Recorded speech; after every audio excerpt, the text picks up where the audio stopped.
As we explore the landscape of electric vehicles, it's impossible to overlook the buzz surrounding Tesla, a brand that resonates strongly with enthusiasts and new customers alike. There's a lot of celebration to be had regarding the shift towards cleaner transportation, particularly led by Tesla, but it's crucial to recognize that in the midst of anything new and rapidly growing, there will be some large hiccups. One of those that often gets overblown is the power grid, but as with most things, there is some truth in it. Adding into that, the surge of artificial intelligence, AI, introduces a brand new layer of complexity to our energy demands that most aren't really considering. Today we're going to look into these challenges, from stretched infrastructure to the substantial energy appetite of AI. Of course, this won't just look at the problems, though. We'll explore smart solutions to the problems at hand, steering us towards a better future that truly is sustainable. So let's get into it, and a special thanks to Blue Nile for sponsoring a portion of this video. Elon Musk is a controversial figure. There's no way around it. He is outspoken and brings an unorthodox approach to business. Despite this, though, he knows what he is talking about, especially when it comes to electric vehicles. As the driving force behind Tesla, he has propelled electric vehicles into the mainstream. Musk's foresight and innovation have reshaped the automotive landscape, proving his deep understanding of technological trends. Another area he works in and is continuing to expand in is AI. He has expressed plenty of concerns with AI, but one of the most recent concerns is coupled with the advent of electric vehicles, an energy crisis. Recently, Elon Musk was featured on Lex Fridman's podcast, where they dove deep into the world of AI, technology, war, and much more. Lex Fridman is a distinguished research scientist at MIT with a profound interest in AI and autonomous systems, so his podcast often leans this way, and Elon had some really interesting things to say when it came to AI. When speaking about AI, they ended up talking about where it will lead, an energy crisis. Elon highlighted critical issues stemming from a current silicon shortage that will likely transition to a shortage of voltage transformers within about a year. According to Elon, this shortage trajectory may lead to electricity shortages in general within 2 years.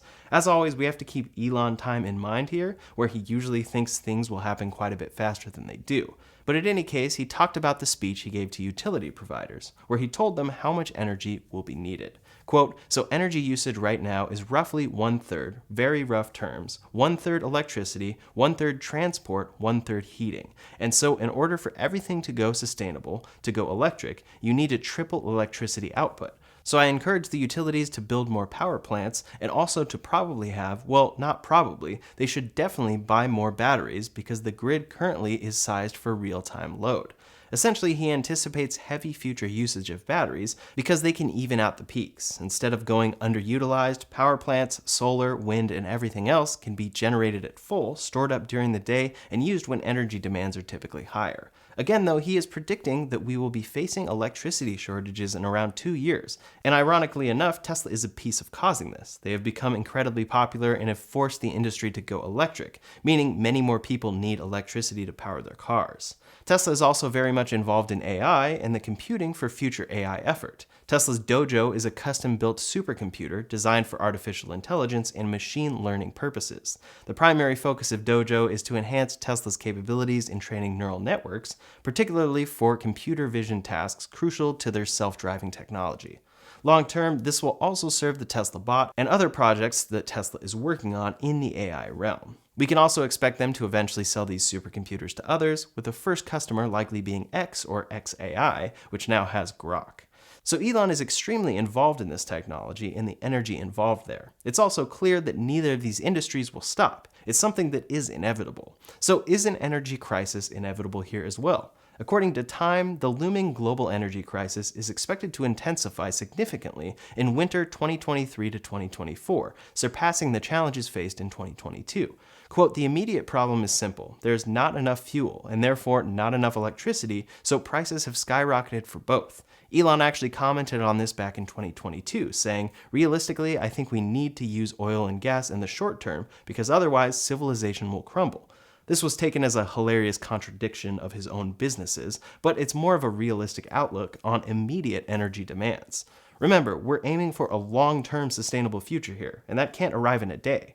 Quote, "One of the biggest challenges the world has ever faced is the transition to sustainable energy and to a sustainable economy. That will take some decades to complete. But back to that Time article. The current energy shortages, driven by reduced Russian fuel exports, economic and industrial activity surges post-2020, and refining capacity shortfalls are leading to soaring prices and electricity deficits. The situation is exacerbated by limited non-fossil fuel alternatives and hydroelectric plant issues due to climate change droughts. In October of last year, a report from the International Energy Agency said the world was already facing its first truly global energy crisis.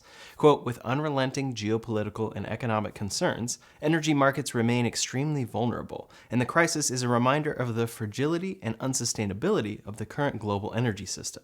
They note that coming up, many will lose electricity altogether. Pushing more into clean tech, not less, will be required for the future. Before we get any further, I'd like to thank today's sponsor, Blue Nile. The holidays are right around the corner, and there's still time to find the perfect gift for someone special. In my family, there's a funny example of a bad gift ever since one husband gave their wife a spoon rest for Christmas. When shopping for that, it would have been great if they had known about Blue Nile. They're the original online jeweler and offer the largest selection of independently graded diamonds priced significantly below traditional retailers, getting you the best quality for your money.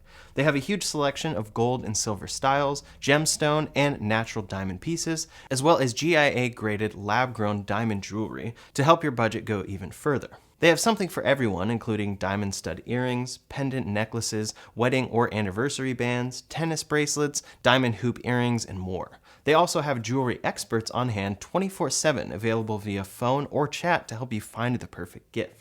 On top of that, they have a 100% satisfaction guarantee, and all orders are insured and shipped for free in discreet packaging.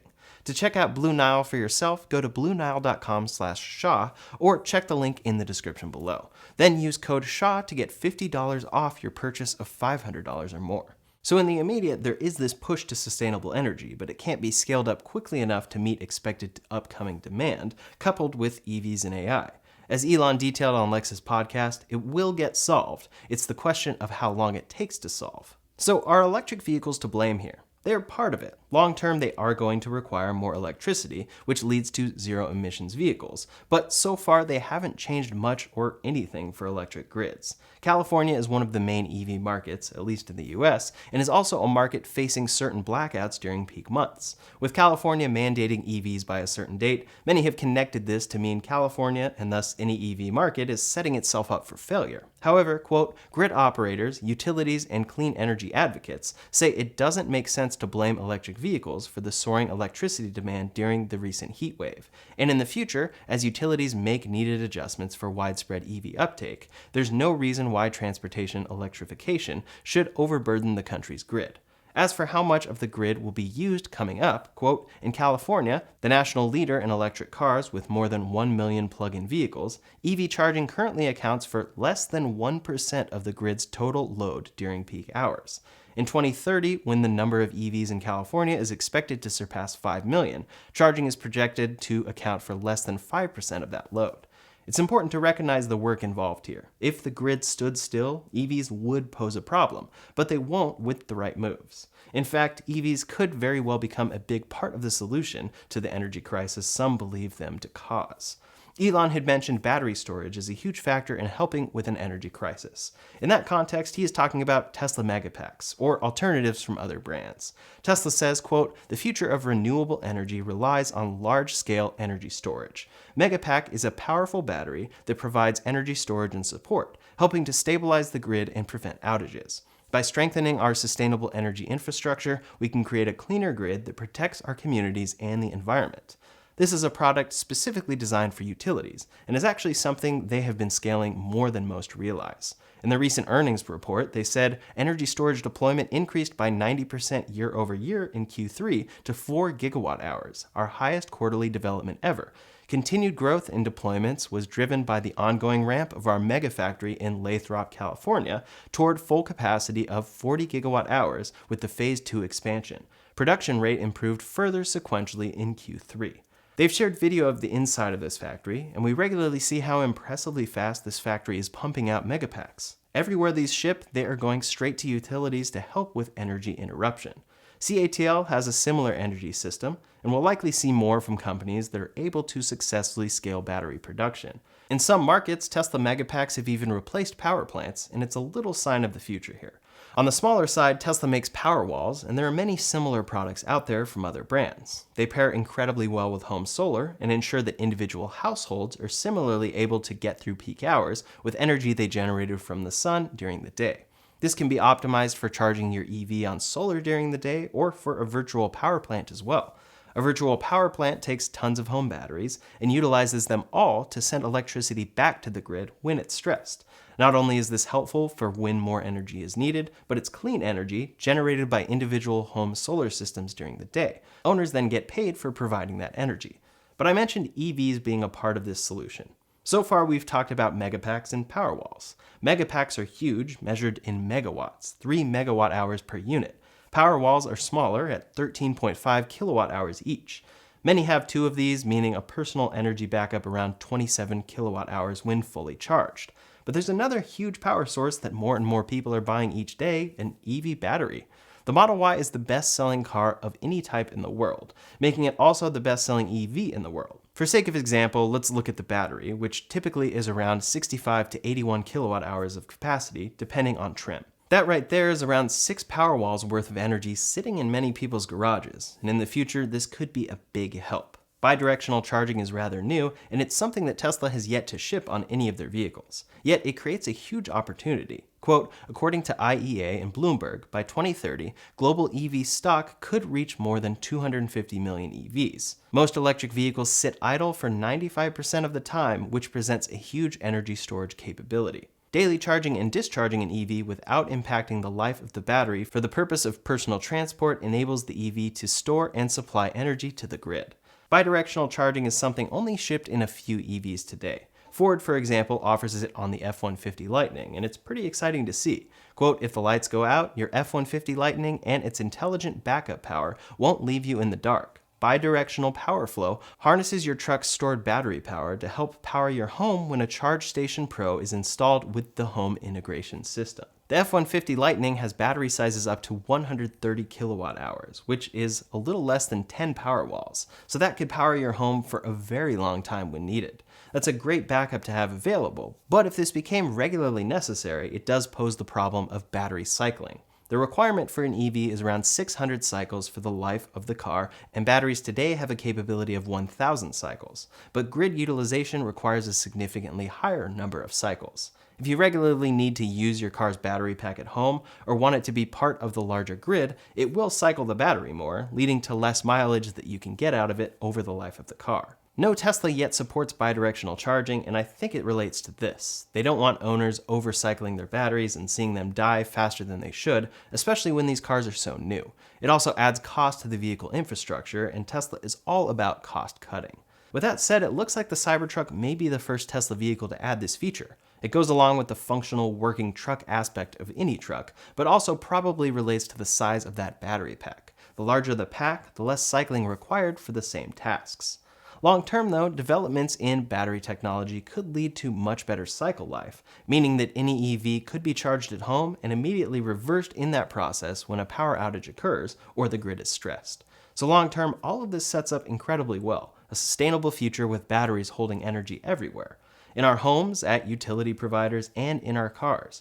But in the meantime, there's going to be some stress, and it's something EV owners should be aware of.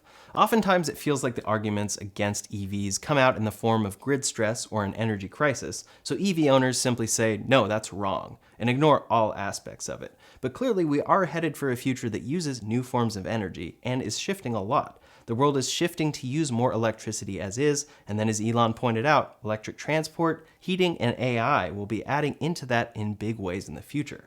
It seems there is a general perception around AI and its future potential, but most aren't considering the energy expenditure that will go along with it. There are plenty of cliché sayings that apply directly to this situation. Good things take time. Things will get worse before they get better. 2 steps forward, 1 step back. On the climate side of things, shifting to green energy is necessary. Elon Musk has said, we sort of pretend that digging trillions of tons of fossil fuels from deep under the earth and putting it into the atmosphere, we're pretending that that has no probability of a bad outcome.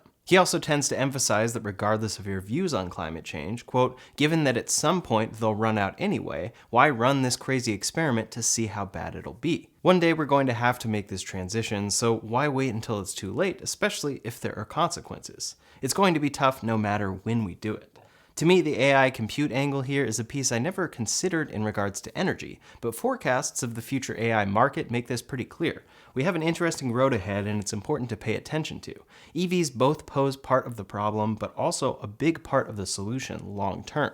What are your thoughts on this though? Do you think these predictions will come to fruition, or will they end up differently than expected? Leave a comment below to let me know your thoughts. In the meantime, if you want to see a cool new backup battery that can provide individual power backup pretty easily, you can check out that video linked up here or in the description below. Thanks so much for watching, and I'll see you on the next one.